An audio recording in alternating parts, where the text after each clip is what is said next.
Okay, and welcome back to another episode of Critical Wade Theory. Today we're going to be doing another retro TV rewind, you might say, and we're going to be dusting off some of the weirdest, wildest, and most wonderful gems from the 80s and 90s on television. Well, sometimes we're going to be doing that anyway. On this occasion, we're going to be looking at the pilot episode of Elf Tales, which is called Robin Hood. And as you might imagine, it is a parody of the Robin Hood tale. So I'm your host, Wade, and today we're heading into Sherwood Forest ALF-style. And this is my second foray into the elf universe.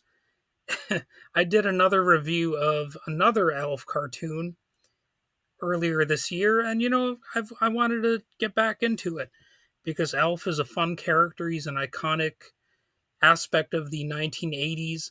Even though I admittedly didn't see his show that much when I was younger, or as an adult for that matter, I still always liked Elf as a character. I like his voice. He's funny.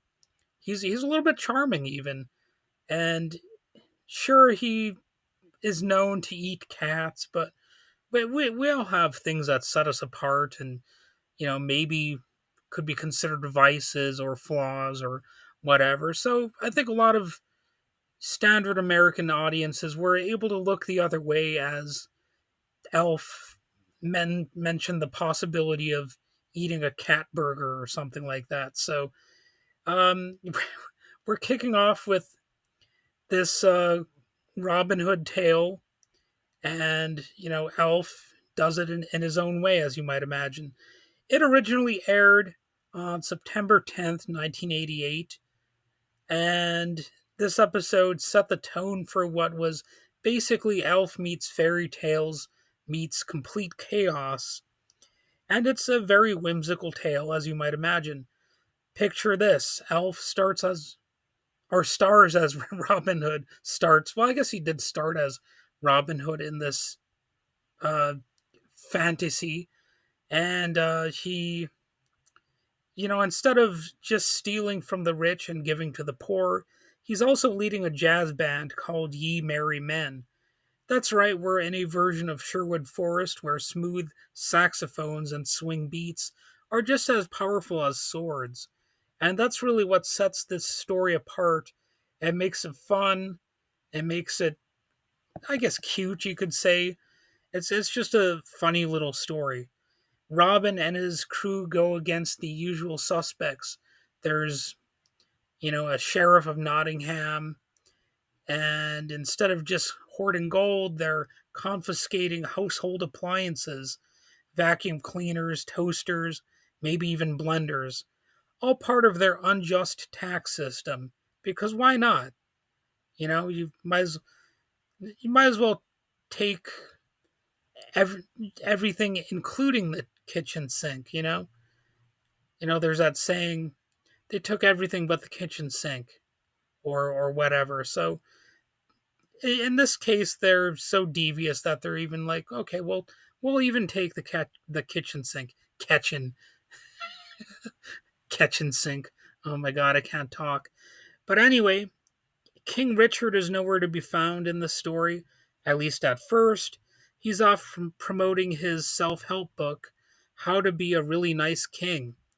So this show doesn't miss a chance to poke fun at everyone.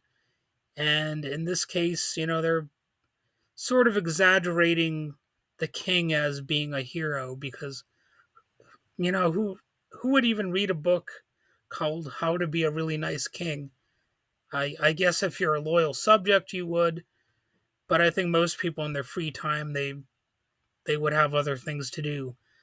Um, so Robin recruits Little John, a saxophone wielding fighter, and they set off to rescue Maid Marian from Nottingham Castle. And how do they break in? With jazz, of course. Turns out the castle guards are hardcore jazz fans. One blast of Satchmo and they're completely disarmed, literally and musically.